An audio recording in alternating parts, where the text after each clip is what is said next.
Hi, I'm Susan. Welcome to my home and studio at Windy Acre Cottage.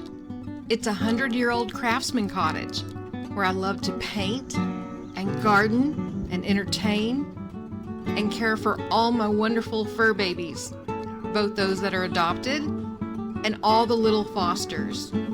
It's also my home base for many fun adventures of the art, history, and gardening kind. Today I'm in the studio working on a commission piece and needed to put a little supper on, wanted it to be simple, and decided on a one-pot meal or soup. And here I am just in a little oil or butter adding onion, garlic, broccoli, and carrot. And to that we're going to add a 1 1/4 cups of milk with a little cornstarch in it. Let that be thickening up while 4 cups of chicken broth go into the soup.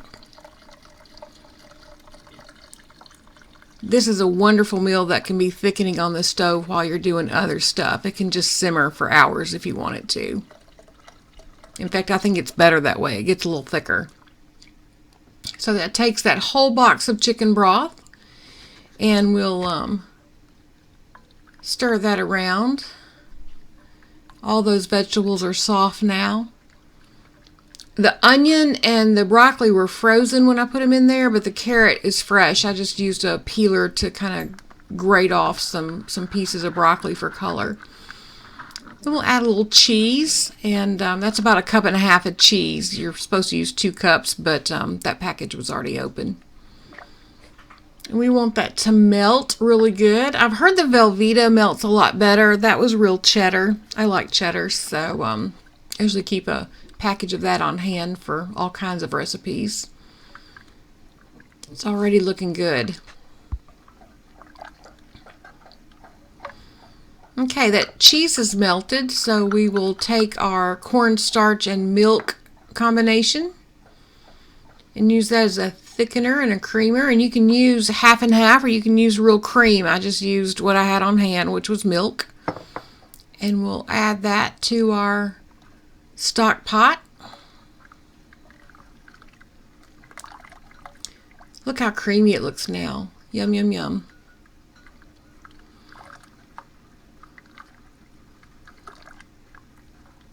And I want all that to, all those flavors to marry. So I really do want to just leave it on the stove for a while and let it do its slow simmer thing. So you want to turn the heat down really low. And here, just for fun, I'm throwing in some already cooked diced chicken. Makes it a heartier meal. You just never know who's going to show up for supper. And there it is, plated in one of my most beautiful bowls. It's Bavarian china from the Heuchenruther Company. I probably butchered that, but it's a historic company from Germany that started in 1814, but this particular pattern is from 1929. And I'm not much of a wine drinker, but I did have this on hand. It's from the Bellmead Mansion. And it's a really, really, really sweet muscadine, red muscadine wine.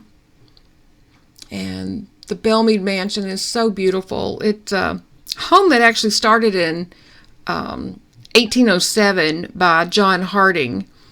It started out with just a little cabin from the 1790s, but then it was added on to, and it was a major horse farm, thoroughbred horse farm.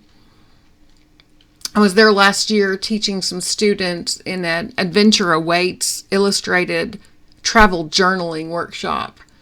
And that's something we do for fun, go to wonderful historic sites and take our journals and our travel watercolor sets and tour historic sites, have lunch together, and then paint.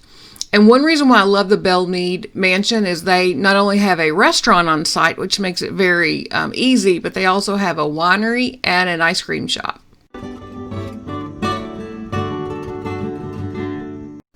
Thank you for joining me today. And if you haven't already, please subscribe. We'd love for you to join us. And if you're looking for painting classes, just join me over on Patreon. I'll put all the information in the credits.